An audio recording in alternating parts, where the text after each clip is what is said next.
That was a gun. I'm not voting. If we want to build our nation. The problem with the Somalians. Just want to experience something else than a black man. Move on, move Can't be like a horse with blinkers on. Honestly say, I was about to have sex and then I pulled crap, up. but it's nice. My name is Mabodi Benja Fortunate. I'm 23 years of age.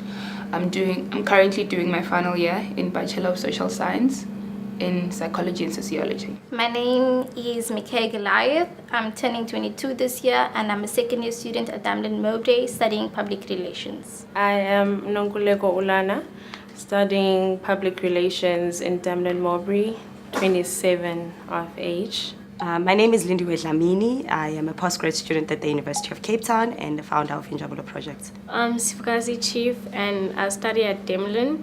I'm doing my second year. I'm turning 21 this year and I'm studying PR, public relations.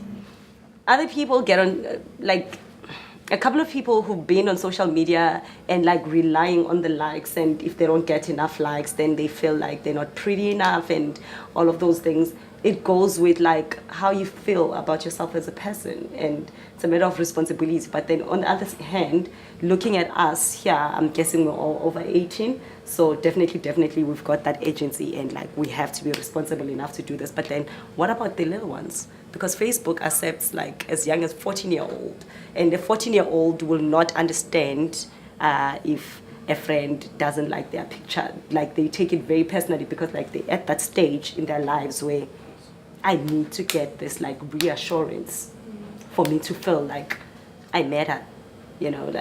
What do we say in such cases? And that is important because the thing is this, a child's brain is a sponge and it absorbs everything that you put into it.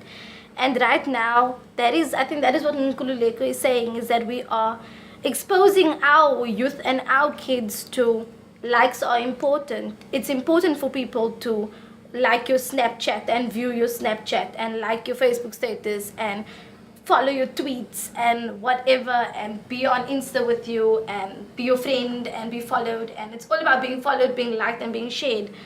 And this automatically shapes who they think they are. It has a major role in shaping their identity, because now if Sipokazi is not going to like my picture, I'm going to think Sipokazi thinks I'm not pretty, or she thinks my bikini makes me look fat. And then I'm not going to eat tonight because I feel fat. And now it just boils down to a whole image perception, when it was originally just Sipokazi didn't just like your picture because she just didn't. Beach wear just doesn't do anything for her. So at the end of the day, I think that we cannot say that. Comes down to what happens in the household. As a parent, monitor your child. You cannot speak for Mark Zuckerberg for Facebook. You cannot. That man needs to make billions here, and your child is helping him do that. I don't think there's a parent out there that wants their child to be out there, to be in a nice bikini, look nice, go out there for likes and whatnot. There's certain morals and values that you come from your own household before you are introduced to the world. And then how the world receives you, or how you choose to adapt to the world, that is totally on you. And then even with 14-year-olds now, with jumping in onto Facebook and all of that, we cannot monitor how it's you as a parent. If you decide that my child is going to have a cell phone at 14 years old, you know for a fact kids start dating at 9. They know about boyfriends at 6 years old and all of that. They start doing all of these things. And then when they're exposed to social media, they are bound to have these expectations that now, actually, this is what they do on social media. I've seen someone very popular actually doing this. So it's not, for me personally, it's not just. I think it's all in the mindset. I know there's young, there's old. The young ones are actually looking up to us. And I know some of us really like likes. And the other thing is that we always follow friends. My friends have that and they have that, so I also want to be there. So I think it's all in the mind. It's not always blaming parents and all of that. Parents do guide you, and no parent wants a child to go do prostitution. No, so it's all in the mind. I think it also has to do with the social construction of how things are and how we should be socialized. For instance, if you identify as a woman and you do not meet the standards of this is how pretty is supposed to look like in a black woman or in a white woman or in a colored woman, then if you don't fall into that category, then immediately you get ostracized just for that.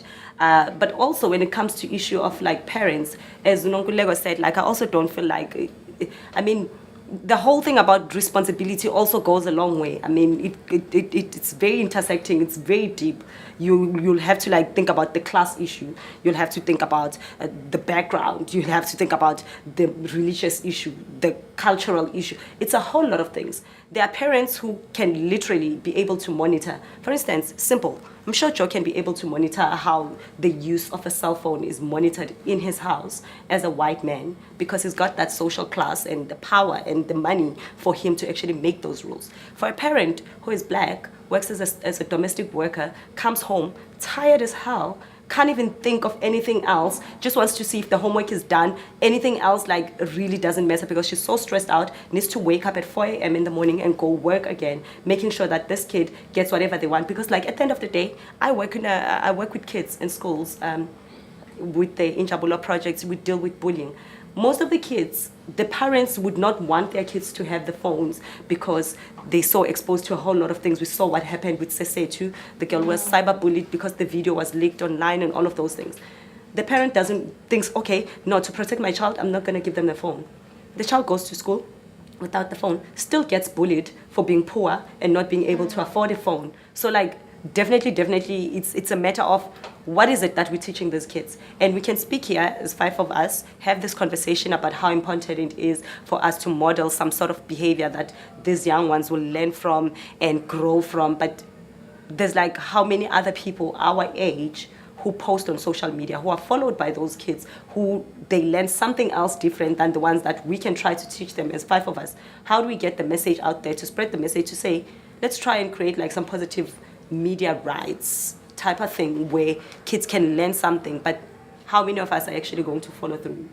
As women, we like sell our bodies if we don't have enough opinions to be who we are.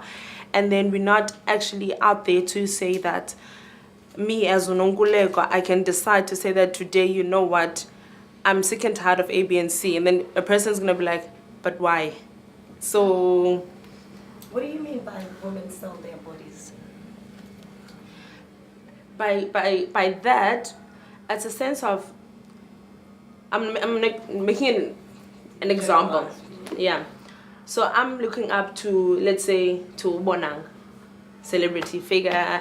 I'm like, oh, I want to have a Coca-Cola bottle and I want to be all of that. But I know where I come from personally. When no one is watching, I suffer. There is no, there's no electricity. I sleep with eggs at home. There's no nothing. But then in order for me to be relevant in the streets or wherever people see me, I need to have a blesser. And people need to see that Bay has blessed me. People need to see that Bay has done this for me. We're on vacation doing this.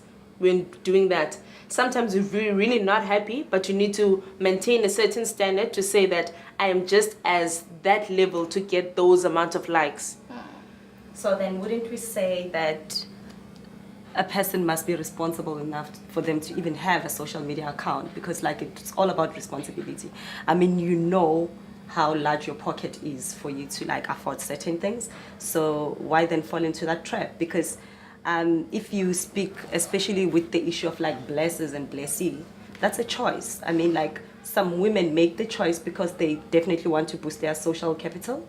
Some women actually make the choice to do that because they definitely cannot afford. I just wanted to just track back a bit with what you said in terms of women selling their bodies. I think for me, social media reinforces certain social stereotypes that still exist today in terms of policing how women should wear, how women should be.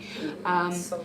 Yeah, so for me, it's one of those things where in as much as we want to portray how a woman should be, or just ignite these social norms that should be followed, it's very important to also address the social stereotypes that still oppress women in the current day. So it's not about saying women are selling their bodies, but also about assessing what is it that makes us say that. Are we oppressing women in the process of trying to be morally right? Girls are like this, eh? We speak now, and I speak about my problem to you.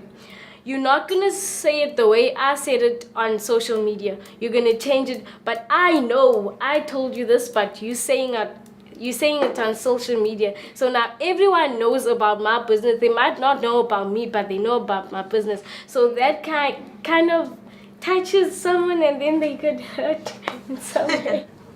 For me, okay, confessions. I love texting. I love my phone. I love being on the phone, then being like this. So like sometimes I think, and also it's because of generally how our generation has become. We connect more with our fingers. And it is so nice when you see someone saying something, you can already see what they have said. You can already see what they like have said, and you can already like on the emotion you can be like, oh, there's an emoji like, but they didn't even say anything. There's just an emoji, like emojis of love and all of that, and automatically we fall in love with the idea of what someone is texting to us. And a lot of times, I won't lie, I've been in love like with someone that I've never met before, and I'm like, are you saying all the right things, boo? Like texting me again, I'm just waiting for my phone to go on and all of that. And then when you meet this person and you're like, but you're not actually who I thought you were, like it's not even close. So I do think that yes, with social media, texting, it can be very dangerous, but... And also, what is so crazy about social media today is everything that happens in your personal relationships are made so public. I literally saw this one chick break up with her boyfriend in my timeline. She broke up with her boyfriend on Facebook, and I was like, dude, no, don't do this. So this guy has to wake, and she's like, I know you're sleeping right now, but I'm just, and I was like, he's gonna wake up tomorrow morning, and everybody's comments is gonna be there and be like, what? And it's so crazy, like we are so consumed with having a presence on social media that we don't care who we hurt in the process. We're just out there, putting it out there, and if you can handle it, so, but you don't know what's going on behind closed doors. That person might really be hurting, and you're just out here being like, dude, it's over. Get yourself some new side chick or whatever. It's so wrong. Like, we can laugh about it now, but in reality, it's so wrong, and it's actually really painful. My dream is to empower women. My personal dream is to do some charity work. My dream is to be the best version of myself. My dream is for all women and children to be safe in South Africa. My dream is actually to motivate people and get people together to reunite again, because now we're kind of separating. If we could reunite, we can be the best in the world. Yeah, Z, you should ever sit and talk with people, or else take a walk and create a straight talk. Talk what is nice, it will make you feel stronger. Listen what is right and say what is wrong. You should ever sit and talk with people, or else take a walk and create a straight talk. Talk what is nice, it will make you feel stronger. Listen what is right and say what is wrong.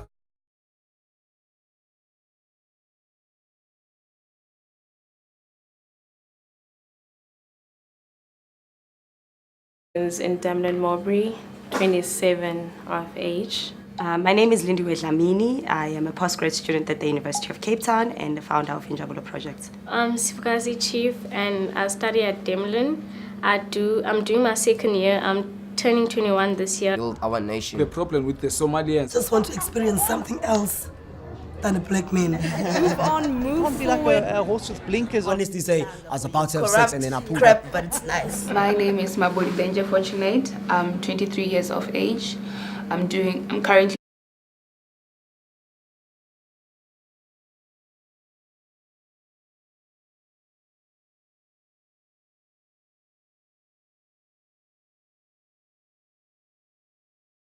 It was a gun. Not voting. If we want to Be doing my final year in Bachelor of Social Science in Psychology and Sociology. My name is Mikhail Goliath. I'm turning 22 this year, and I'm a second year student at Damlin Mowbray studying public relations. I am Nonguleko Ulana, studying public relations, and I'm studying PR, public relations. Other people get on, like, a couple of people who've been on social media and like relying on the likes, and if they don't get enough likes, then they feel like they're not pretty enough and all of those things. It goes with like how you